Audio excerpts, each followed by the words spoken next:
आगामी विधानसभेच्या पार्श्वभूमीवर शरद पवारांनी नाशिक, अहमदनगर, पुण्याचा दौरा केला। या दौऱ्यात त्यांनी काही नेत्यांच्या उमेदवारीचे संकेत दिले। दरम्यान ते कोणते आहेत पाहूया या संदर्भातला आमचा हा स्पेशल रिपोर्ट।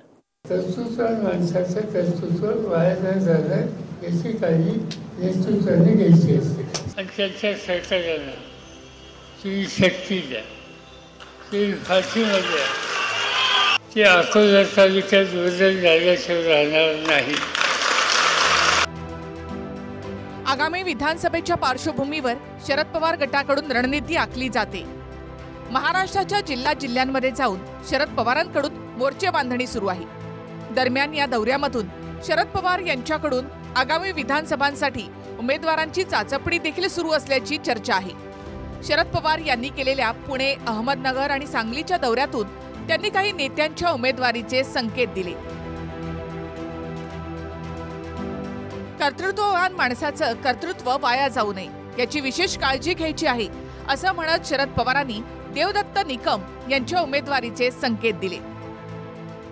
या पद्धतीने विवाहासारखं चालताना एका काळामध्ये देवदत्त निकमांनी चालवला तो अतिशय उत्तम चालवला आणि त्यामुळे साहजिकच कर्तृत्ववान माणसाचं कर्तृत्व वाया न जाणार याची काळजी नेतृत्वाने घ्यायची असते।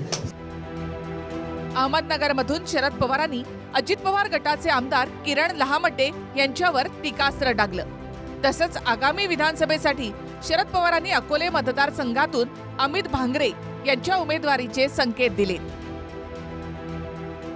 आम्ही आणि त्यांच्या सरकारला ती शक्ती द्या, ती फाशीमध्ये आणि तुमच्या या फैसल्याला पूर्ण ताकदीनं आम्हाला लोकांची मदत असेल आणि मी तुम्हाला तुमच्या मदतीनं खात्री या ठिकाणी देतो की अकोला तालुक्यात बदल झाल्याशिवाय राहणार नाही आणि तो निकाल आम्ही घेतला आहे।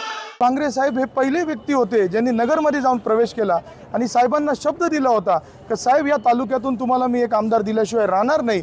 त्याच पद्धतीने आम्ही सर्वांनी एकाच एक उमेदवार देऊन इथं मागच्या आमदारांना आम्ही निवडून आणलं, विद्यमान आमदार आणला आणि येणाऱ्या काळामध्ये पक्ष वरिष्ठ काय निर्णय घेतील त्यांचं आम्ही पालन करू। कोण आहेत अमित भांगरे? अमित भांगरे राष्ट्रवादीचे दिवंगत नेते अशोक भांगरे यांचे पुत्र, शरद पवार गटाचे अहमदनगरचे जिल्हाध्यक्ष, सध्या अगस्ती कारखान्यामध्ये स्वीकृत संचालकपदी, सामाजिक कार्यामध्ये अग्रेसर, आदिवासी तरुणांना रोजगार उपलब्ध करून दिला। शरद पवार यांच्याकडून नगरच्या अकोले मतदारसंघातून भांगरेंना उमेदवारीचे संकेत। तासगाव, कवठे महाकाळ मधून सुद्धा शरद पवारांनी रोहित पाटील यांच्या उमेदवारीचे संकेत दिले। सर्वांनी सुमनताई आणि रोहित पाटलांच्या मागे उभं राहावं अशी विनंती शरद पवार यांच्याकडून करण्यात आली आहे। सुमनताई आणि त्यानंतर अधिकारी वार्तांना बघतोय रोहितनी ही कमतरता भरून काढण्याचा निर्धार केला आहे। तुम्हा सगळ्यांची साथ त्यांच्या पाठीशी कायम जावी ही आग्रहाची विनंती या ठिकाणी। उद्याच्या विधानसभेचा पहिला निकाल हा तासगाव, कवठे महाकाळ मतदारसंघातून असेल। आबांनी या मतदारसंघाला शब्द दिला होता, या शहरामध्ये उभा राहून शब्द दिला होता की या मतदारसंघाचा कॅलिफोर्निया केल्याशिवाय मी स्वस्थ बसणार नाही।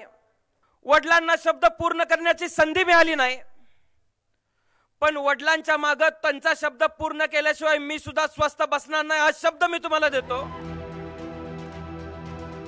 एकीकडे शरद पवारांनी विधानसभेच्या पार्श्वभूमीवर मोर्चे बांधणी सुरू केली आहे, तर दुसरीकडे प्रदेशाध्यक्ष जयंत पाटील देखील विधानसभेच्या तयारीसाठी मैदानात उतरले। जयंत पाटलांनी सोलापूरच्या करमाळ्यामध्ये इच्छुकांची मतं जाणून घेतली। दरम्यान यावेळी त्यांनी करमाळ्यामधून नारायण पाटलांच्या उमेदवारीचे संकेत दिले। तालुका अध्यक्ष म्हणून या ठिकाणी इच्छा व्यक्त करतो आणि आबा असे दोनच माणसं त्या ठिकाणी आहेत, परंतु पक्षाने सांगितलं आता जरी तुम्ही म्हणले आबाच्या मागे उभा राहा तरी आबाच्या मागे लगेच उभा राहायची माझी तयारी। आबांच्या मागे उभा राहा। धन्यवाद साहेब, आबांच्या मागे उभा राहा। मी पक्षाची एकनिष्ठ राहिलाय, त्यामुळे तुमची काळजी मी घेईन, तुम्ही काय काळजी करू नका. धन्यवाद सर. आता आबा निवडून यायला काय जोडणी करायची ती बघायची. आगामी विधानसभेच्या पार्श्वभूमीवर शरद पवार गटाकडून जोरदार तयारी करण्यात येते. तसेच शरद पवारांनी आपल्या दौऱ्याच्या माध्यमातून उमेदवारीचे संकेत देऊन नेत्यांना कामाला लागण्याचे आदेश दिले आहेत.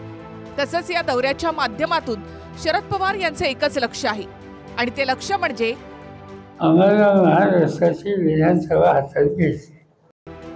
Bureau report, TV9 Marathi.